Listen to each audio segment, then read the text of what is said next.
ఇంక్లాబ్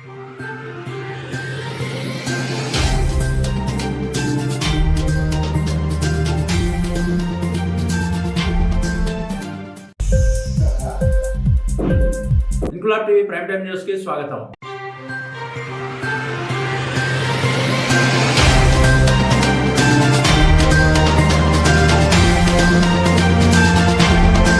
కాకినాడ జిల్లా ఏలేశ్వరం మండలం ఎర్రవరం గ్రామంలో ప్రతిపాడు నియోజకవర్గ ఇన్ఛార్జ్ వరుపుల సుబ్బారావు గడప గడపకు కార్యక్రమం చేపట్టారు. గ్రామ సర్పంచ్ బీసెట్టి అప్పలరాజు నివాసం వద్ద ముందుగా వరుపుల సుబ్బారావుకి హారతి నీరాజనాలతో ఘన స్వాగతం పలికారు. అనంతరం స్థానిక నాయకులతో కలిసి పార్టీ జెండాను ఆవిష్కరించారు. ప్రసన్న ఆంజనేయ స్వామి ఆలయ కమిటీ చైర్మన్ గుల్లంపూడి గంగాధర్ వరుపుల సుబ్బారావుకు ప్రసన్న ఆంజనేయ స్వామి ఆలయంలో ప్రత్యేక పూజలు జరిపించారు. అనంతరం స్థానిక నేతలతో గ్రామంలో గడప గడపకు కార్యక్రమం చేపట్టారు. రానున్న ఎన్నికల్లో జగన్మోహన్ రెడ్డిని మరోసారి ముఖ్యమంత్రిగా గెలిపించాలని ప్రజలను కోరారు. ఈ సందర్భంగా వరుపుల సుబ్బారావు మాట్లాడుతూ ప్రతి ఇంటికి అవినీతి లేని పాలన అందించిన ఏకైక ముఖ్యమంత్రి జగన్మోహన్ రెడ్డి అని కొనియాడారు. ప్రజలకు అందుబాటులో ఉంటూ వారి కనీస అవసరాలు తీర్చే విధంగా నియోజకవర్గంలో పనిచేస్తారని, రానున్న ఎన్నికల్లో వైసీపీని అఖండ మెజారిటీతో గెలిపించాలని కోరారు.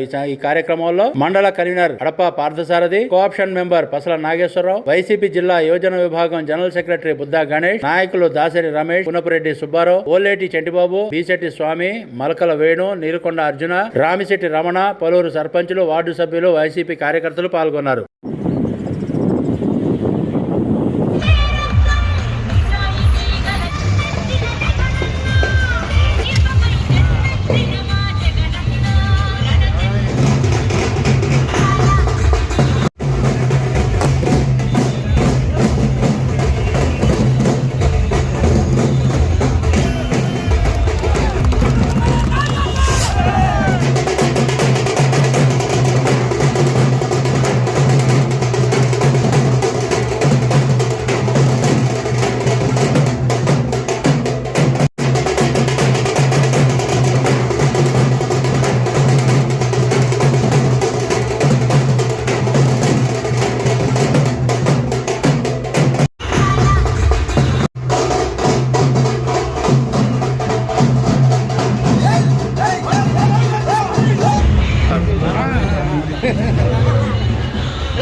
ఇంక్లాబ్ టీవీ వీడియోలు మీకు నచ్చినట్లయితే లైక్ చేయండి, షేర్ చేయండి, కమెంట్ చేయడం మర్చిపోకండి. సబ్స్క్రైబ్ చేయని వాళ్ళు వెంటనే సబ్స్క్రైబ్ చేసుకోండి. మా వీడియోలు మీరు వెంటనే చూడాలనుకుంటే కింద ఉన్న గంట సింబల్ని గట్టిగా కొట్టండి.